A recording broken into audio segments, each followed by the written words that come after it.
दोस्तों, मैं संक्षिप्त में आपको कांग्रेस पार्टी का स्टैंड तथ्यों के साथ समझाना चाहता हूं। स्टैंड का मूल तत्व यह है कि संस्थाओं के समन्वय, जिसको हम कमिटी ऑफ इंस्टीट्यूशंस कहते हैं, और संविधान की आत्मा और अक्षर दोनों का अगर सही अनुपालन करना है तो ये आवश्यक है कि एक ऐसा पारदर्शी, निष्पक्ष, संतुलित निर्णय लिया जाए जो जनहित का हो, जो गणतंत्र के हित का हो और जो एक समतल जमीन लेवल प्लेइंग फील्ड, जो हमारे गणतंत्र का आधार है और संविधान की नींव है, उसको सबसे उत्तीर्ण स्थान पे ले जाए। तो ये कांग्रेस का स्टैंड है और इसके जो बाकी तथ्य हैं वो ये हैं। आपको मालूम है अच्छे से कि कई स्टेक होल्डर्स का, कई लोग जो इसमें पूरी तरह से हिस्सेदार हैं, उनका ये पक्ष रहा है, ये स्टैंड रहा है, ये मत रहा है लगभग 2-3 साल से, 2-2.5 साल से, जब से एक नया एक्ट आया, 2 साल से कम हुआ है, 2023 में आया, जिसका नाम आप जानते हैं, chief election commissioner and other election commissioners act of 2023। उसमें जो प्रधानमंत्री, गृह मंत्री और लीडर ऑफ ऑपोजिशन की समिति का एक आधार रखा गया है, उसमें बहुत सारी संवैधानिक और कानूनी प्रॉब्लम्स हैं।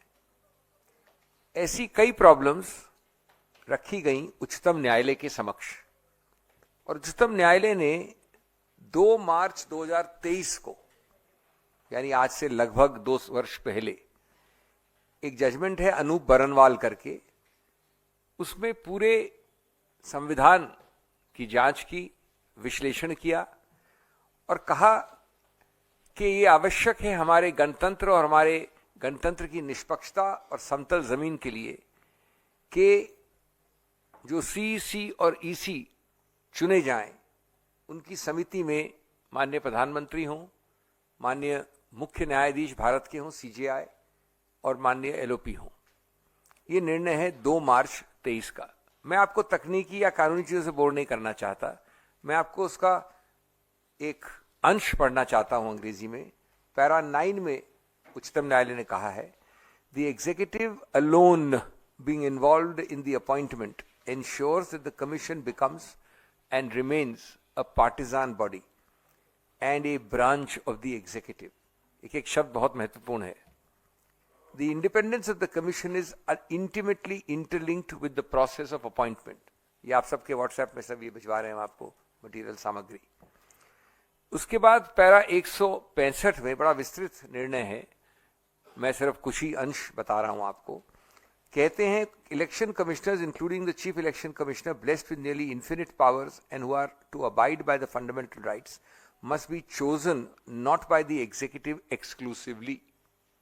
कार्यपालिका द्वारा, सिर्फ कार्यपालिका द्वारा नहीं, बड़ा स्पष्ट है, and particularly without any objective yardstick.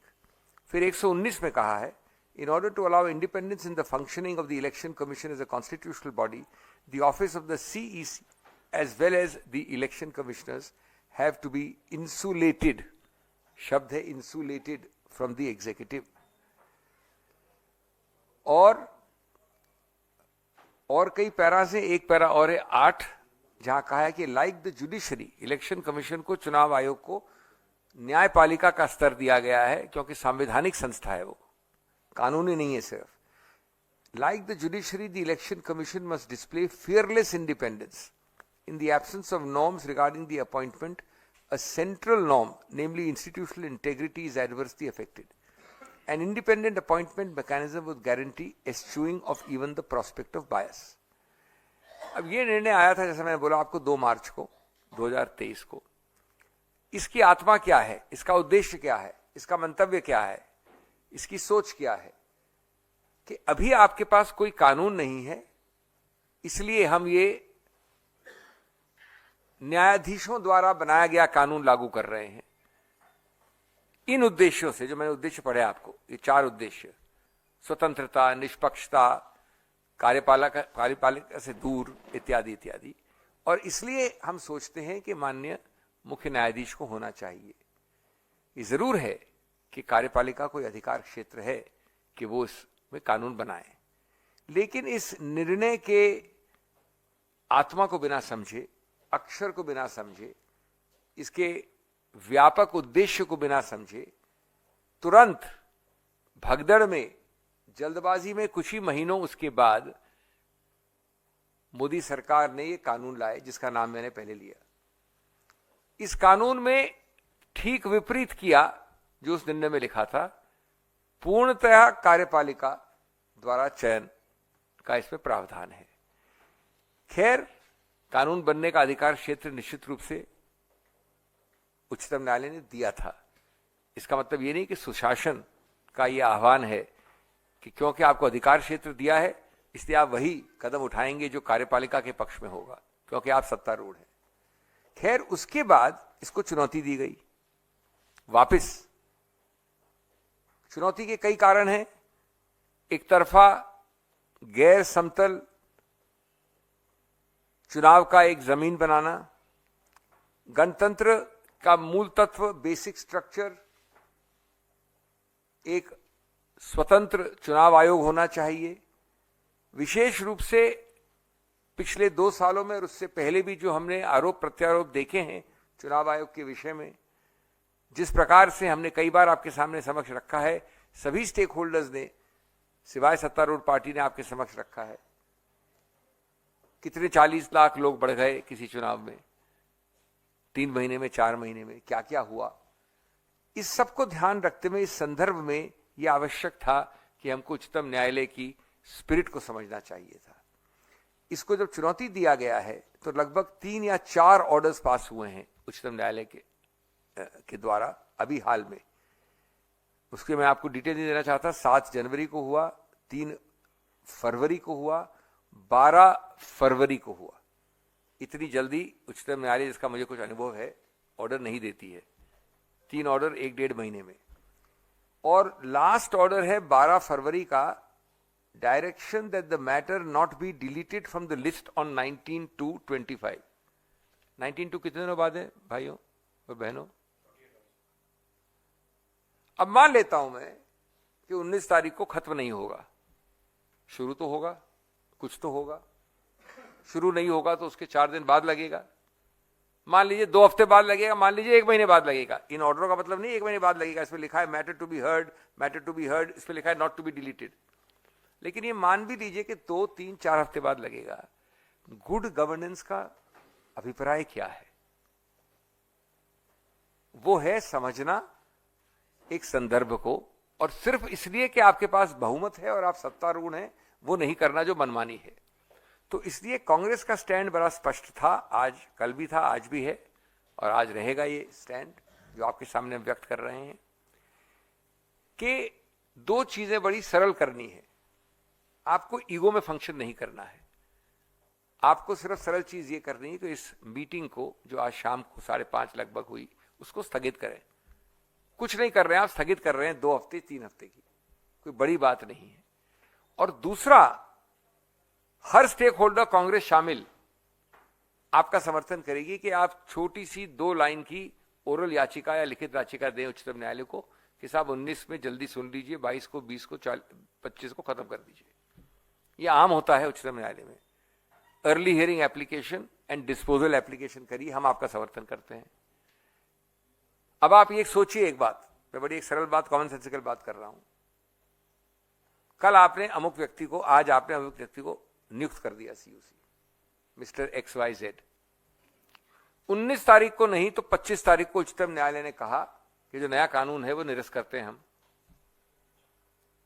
कह तो सकती है, आज कम से कम संभावना तो है। ये तो नहीं कि एक तरफा आप सोचेंगे कि नहीं कर सकती उच्चतम न्यायालय। एक पक्ष हार सकता है, एक पक्ष जीत सकता है।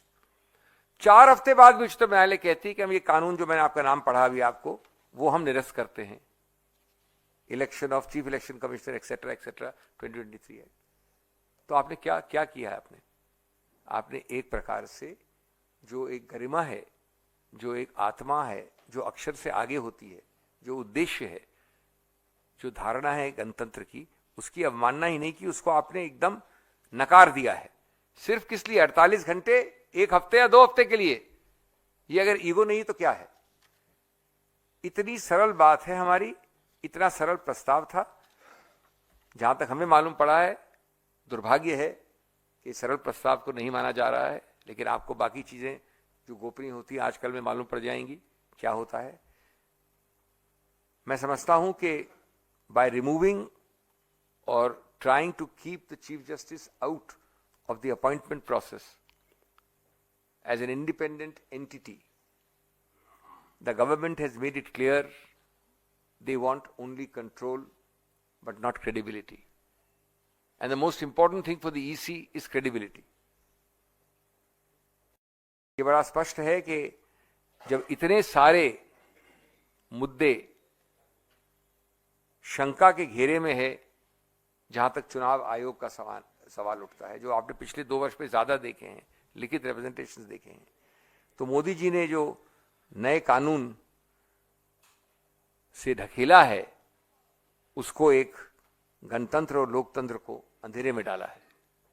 और जो हमारी मांग है वो इतनी सरल है, इतनी छोटी है कि थोड़ी भी अगर ईगो कम होती और मनमानी करने की मंशा कम होती तो ये नहीं होता। ये हमारा स्टैंड बड़ा स्पष्ट है, हमने आपके सामने इसलिए रखा है। धन्यवाद।